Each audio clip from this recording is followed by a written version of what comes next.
Horn দিলে 2000 টাকা জরিমানা।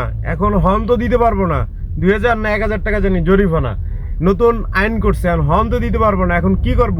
এখন এটা মানে রিক্সাওয়ালার কাছ থেকে সাইড চাইতে হবে। হাই হুস হুস হুস, এই সরে যা সরে যা, যা যা যা যা, সর সর সর সর সর, হাই হুস।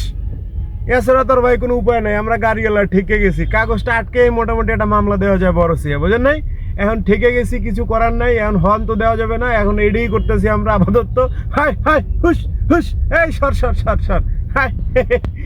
এরকমই আমাকে কিছু করার নাই ভাই, এরকমই জীবন কতদিন কাটে আল্লাহ ভালো জানে। যেই আসে সরকারে মোটামুটি মনে করেন আমাকে বাস দেওয়ার লিগে রেডি থাকে। গাড়ি এলাকা দেখলেই মাথা নষ্ট, পুলিশের নষ্ট, দেশের সরকারের নষ্ট। কারণ পুলিশ চিন্তা করে মোটামুটি গাড়ি একটা থামে কাগজটা হাতে লইতে পারলেই ওর একটা না একটা দোষ খুঁজে বের করা যাবে, আর দোষটা খুঁজে বের করতে পারলেই ধান্দা, দোষ খুঁজে বের করতে পারলেই ধান্দা।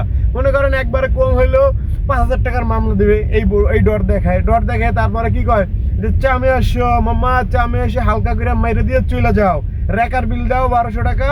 কোথার সেটের রেকার, কোনো রেকার টেকার কিন্তু ওরা আনে না, ঠিক আছে? 1200 টাকা বিল ঠিকই রাইখে দেয়, রাইখে দিয়া তারপরে ছেড়ে দেয়। এই হলো আমাদের পরিস্থিতি।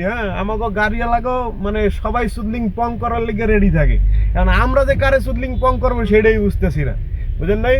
দেশের সরকার কন, পুলিশ কন, আর সাধারণ মানুষ কন, রিক্সাওয়ালা কন, মানে সবাই মোটামুটি এই প্রাইভেট কার যারা চালায় এদের উপরে খুব অত্যাচারই করে। কারণ রিক্সাওয়ালা রিক্সা সাইড দিব না, হর্ন দিতে পারবো না, হর্ন দিলে তো আবার মনে করেন জরিমানা আছে। তারপরে ট্রাক বাস তাদের তো কোনো কথাই নাই, তারা তো কিছু মনেই করে না প্রাইভেট কারে। প্রাইভেট কার তারা চালায়, এই যে 50-60 লাখ টাকা দিয়ে একটা গাড়ি কিনা, এরা রাস্তায় নেমে আবার যে বিপদে, এখন এরা রাস্তায় নেমে মনে মনে চিন্তা করে যে আলার কার লাগে বাজে আবার কেটা মাইট দেয় উল্টে বিল, এর লেগে ভয় তো কিছু কয় না। এই হলো দেশের পরিস্থিতি, চুদলিং পং।